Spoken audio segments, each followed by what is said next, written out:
بسم الله والصلاة والسلام على رسول الله سيدنا محمد وعلى آله وصحبه وسلم تسليما كثيرا. يا ريت يا جماعة قبل ما أدخل في موضوع الحلقة حضراتكم تدعموني بمشاركة على قناة على اليوتيوب انجكشن العالمي.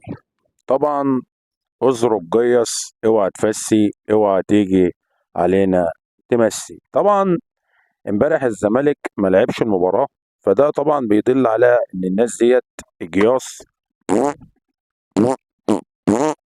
زي ما يكون الواحد يعني بطنه مليانة هوا وقاعد على القعدة، تمام، وقاعد ايه، ده الزمالك. فطبعا انا عايز حد يطلع يرد عليا ويقول لي انت بتقول ايه يا عم الناس.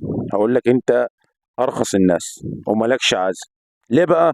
انك انت طول عمرك جبان وبتخاف من المواجهه. طبعا انت اخر مباراه انت كسبتها قدام النادي الاهلي، وطبعا عملت اداء يعني كويس. وطبعا يعني انت لو تفتكروا وترجعوا بالزمن سنه 98 لما كابتن ايمن حب العزيز كسر الكابتن ابراهيم حسن وخد طرد مباشر لان كانت العقوبه كانت اتعدلت. فطبعا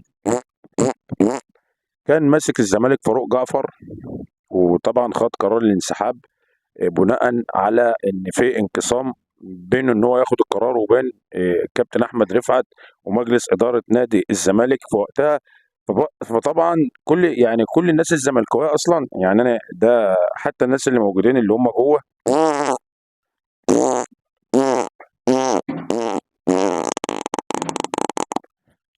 جياص في الحمام. يعني اضرب جيص، اوعى تفسي، اوعى تيجي علينا تمسي. منصور اتجنن يا حسن، صفيه، صفيه يا حسن وهتمسك الكبير. بيوتيفول وبيطلع. طبعا احنا يعني عايشين، يعني اقول ايه، بس عايشين ومش عايشين. نادي الزمالك ده حاجه بضان، وحاجه يعني بجد بجد حاجه مقرفه، وحاجه اف قوي، يعني حاجه اف اف اف اف. طبعا الناس اتكسر بخاطرها امبارح، والناس طبعا يعني كان نفسها ان الزمالك تكمل او تلعب والناس تتفرج على فرقتها والكلام ده كله.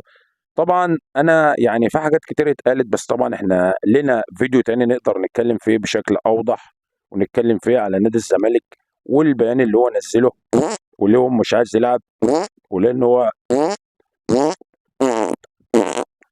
اتمنى ان موضوع الحلقه يكون نال اعجاب حضراتكم. وما تنسوش حضراتكم تدعموني بمشاركه على قناتي على اليوتيوب انجكشن العالمي، وما تنسوش كلمه السر انجكشن مستمر. وتحياتي للجميع والسلام عليكم ورحمه الله وبركاته.